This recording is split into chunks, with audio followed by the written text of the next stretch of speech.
person. Si Momo ngayon ay malungkot.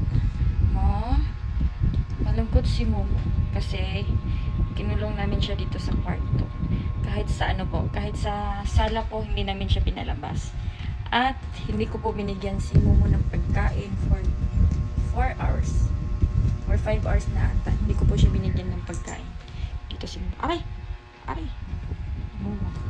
Tinagat ako ni Momo.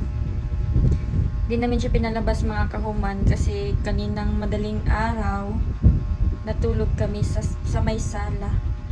Tapos lumabas na naman si Momo mga bandang 4 AM.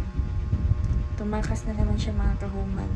Siguro mga 20 minutes kaming naghanap sa kanya.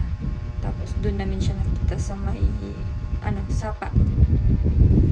Nagtago pa siya mga kahuman at tumakbo. Ayaw niya talagang magpahuli.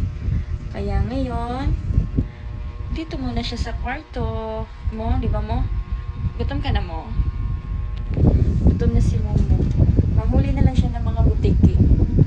Kanina, ayun mga kahuman, ayun, may isang butiki doon. Kaso sobrang taas, hindi ata nakita ni Momo. Yung nakita niyo naman yung video ni Momo kahapon na kumain siya ng butiki. Tapos, yung buntot na lang talaga yung natira. Di ba mo? Wait, lakas pala ni Momo kumain ng butiki. First time kong nakita ka. Hindi pala. Mga 3 beses ko na pala nakita si Momo na kumain ng butiki. Yung isa naman, yung buntot, first time niyang kumain ng butiki. First time niyang nag-ano ng butiki, hindi naman niya talaga kinain. Parang pinasok niya lang sa bibig niya. Tapos yung buntot na ganun-ganun. Tapos nang binuksan ko yung bibig ni Momo, hindi pa naman niya kinain yung butiki at buhay pa. At saka yung pangalawa, talagang kinain niya na. Ayun din, buntot na lang din yung natira. At saka kahapon, kumain na naman siya ulit ng butiki.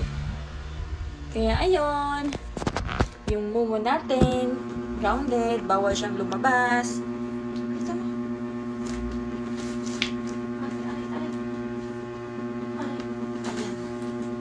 Bawal lumabas si Momo. Kasi, ano ko ba dito sa kanya mga kahuman? Ayaw niya talagang makontento na sa sala lang. Gusto niya talagang lumabas pa.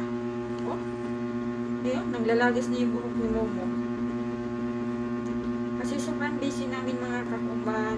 Dami namin ginagawa. Tapos, ito si Momo, pagala-gala pa. Imbis na nagmamadali kami, minsan nalilit kami, dahil ka Momo. Si Momo na lang. Nabi na.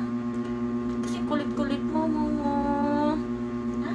Dami na ng buhok. Naglagis niya yung buhok. Si FJ kasi mga kahuman, palagi lang siyang nasa sala.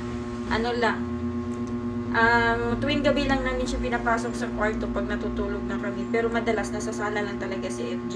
Kasi hindi siya lumalabas ng bahay. Takot si FJ na na lumabas ng bahay. Tapos pag may nakikita siyang mga tao or baguhan sa kanya, agad-agad siyang nagtatago mga kahuman. Hindi katulad kang Momo na pag nakita niya lang na bukas yung pinto, ay naku, talagang lalabas na yan siya. Ayan. Minsan si Momo nakakainis, minsan naman okay lang. Ganun talaga. Ganun pag may alagang pusa. At saka kanina, ewan ko ba, may litter san siya kanina mga kahuman, pero talagang dito siya nagtai sa kama. Ewan ko ba talaga sa kanya. Kakainis. Nakikipaglaro na siya. Kaso mahaba ko ni Momo. Kaya ayaw ko siyang laruin. Mamaya na lang pag naputulan na ni Hams yung mga kuko niya. Kasi minsan nasusugatan ako. Kaya mamaya na lang kaming maglaro ni Momo pag nandiyan na si Hams. At yun lang mga kahuman. Thanks for watching. Bye!